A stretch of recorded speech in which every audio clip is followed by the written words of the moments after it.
किसान साथियों नमस्कार। आज आपके सामने मैं अपने घर पे पालतू गाय या भैंस के द्वारा बछड़ा देने के बाद जो झेर निकलती है उस झेर का सदुपयोग कैसे करें। अक्सर यह परिणाम मैं लंबे समय से कर रहा हूं और बहुत अच्छा इसका परिणाम भी है। फसल की बीज बिजाई से लेकर अंतिम फंवारने तक, अंतिम स्प्रे तक, अंतिम छिड़काव तक इसको सदुपयोग करने से अच्छे परिणाम आते हैं। तो साथियों मैं आपको दिखा देता हूं, मेरे पास 3 पात्र पड़े हैं।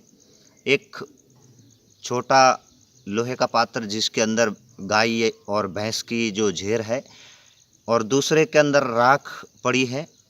इसके अंदर देखिए, इसके अंदर भैंस की झेर है। अभी कल रात्रि को भैंस भी आई थी तो उसका झेर मैंने इकट्ठा करके रखा है। अब साथियों देखते हैं इसको कैसे बनाना है। यह है राख और रॉक फॉस्फेट। साथियों रॉक फॉस्फेट क्या होता है, अगर आपको कहीं से भी रॉक फॉस्फेट नहीं मिले, बाज़ार से लाने की अगर आपको आवश्यकता महसूस न होती हो, तो जो ट्यूबवेल करवाते हैं अपन, ट्यूबवेल की जो गिट्टी होती है उस गिट्टी को लेकर अपन इसको इसके अंदर डालना है। देखिए ये एकदम कंक्रीट वाली बुरबुरी सी जो आप देख रहे हैं, यह रॉक फॉस्फेट है, यानी कि पत्थर का चूरा। ट्यूबवेल कराने के बाद जो गिट्टी निकलती है वो गिट्टी का पाउडर कंकर सहित वो ले लें।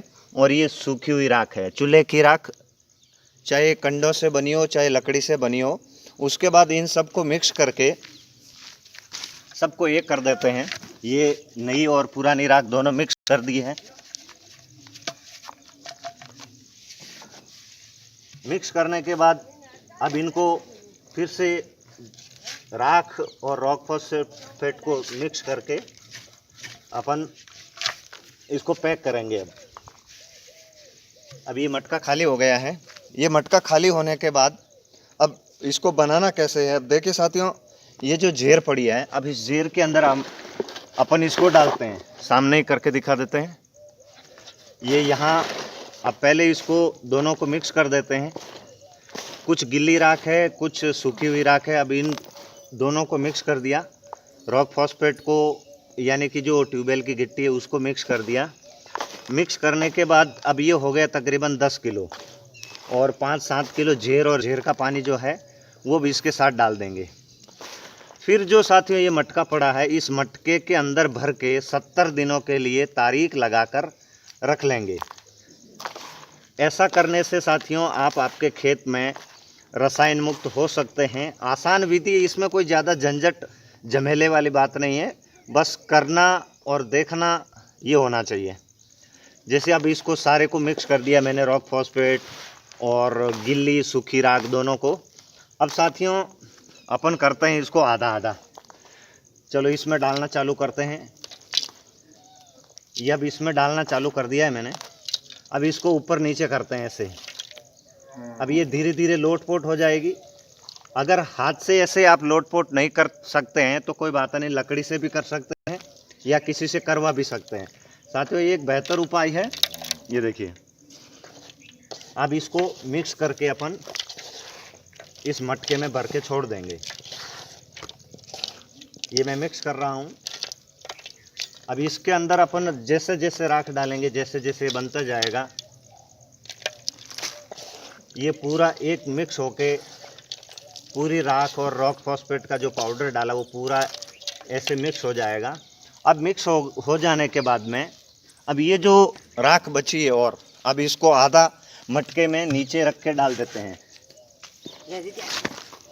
अब इसमें पहले थोड़ा राख डालते हैं पेंडे में, ताकि ये जो झीर का पानी कुछ बचा हुआ हो पेंडे में लग के नीचे छनके न नितरे।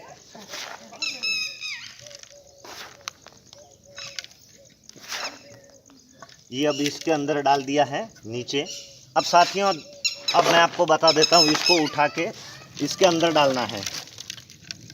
ये राख और ये झेर अब इसके अंदर डालना है। अब साथियों बची है राख। अब देखिए, अब ये राख बची है। अब बची हुई राख को फिर से इसमें डाल देते हैं अपन। जितनी झेर हो उससे डबल राख और रॉक फॉस्फेट का पाउडर होना चाहिए। अब इसके अंदर डाल के मैंने इसको ठूंसना चालू किया है। अब बची हुई ये जो राख है, ये गिल्ली गिल्ली और झेर का जो पानी है, अब इसके अंदर डाल देते हैं। ये अभी भी बहुत अच्छी खुशबू देने लग गया है। बस साथियों, अब ये जेर खाद तैयार होने जाएगी। अब इसको पैक करके अपन रख देंगे।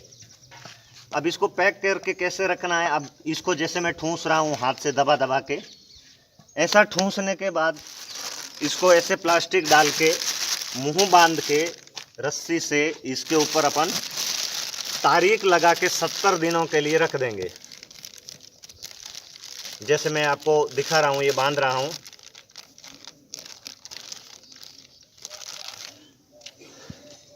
देखा साथियों आपने, अब मैंने इसको बांध के रख दिया है। अब इसको अपन 70 दिनों के लिए इसके ऊपर तारीख लगाएंगे। मेरे पास पेन भी है, मैं इसके ऊपर तारीख लगा देता हूँ। अक्सर पेन न मिलने के कारण आप कैलेंडर में या फिर कहीं पे भी घर में तारीख लिख के रख लें। मैं यहाँ तारीख लिख देता हूँ आज की।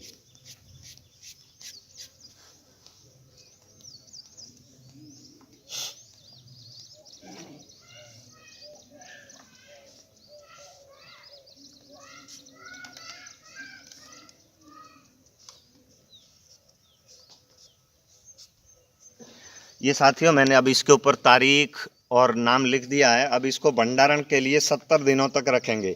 70 दिनों के बाद ये बन के पक के तैयार हो जाएगी। इसके बाद इसको छान कर किसी प्लास्टिक के बर्तन में पैक करके रख देंगे। जब भी हमें फसल बढ़वार के लिए आवश्यकता होगी, तब इसमें से 200 लीटर वेस्ट डीकम्पोजर के साथ 2 किलो इस राख को छान कर उसमें डालेंगे। डालने के बाद 2 दिन और रखेंगे वेस्ट डीकम्पोजर को, ताकि वेस्ट डीकम्पोजर के साथ इसके जो गुण धर्म आते हैं वो उसके साथ मिल जाए, दोनों जीवाणु एक हो जाए। उसके बाद फसल के ऊपर हम स्प्रे करेंगे। साथियों, ऐसा करने से फसल बढ़वार अच्छी होती है, फूल अच्छे आते हैं, ग्रोथ अच्छी होती है, शाखाएं ज़्यादा आती है, फसल हरी कच्च दिखने जैसी होती है।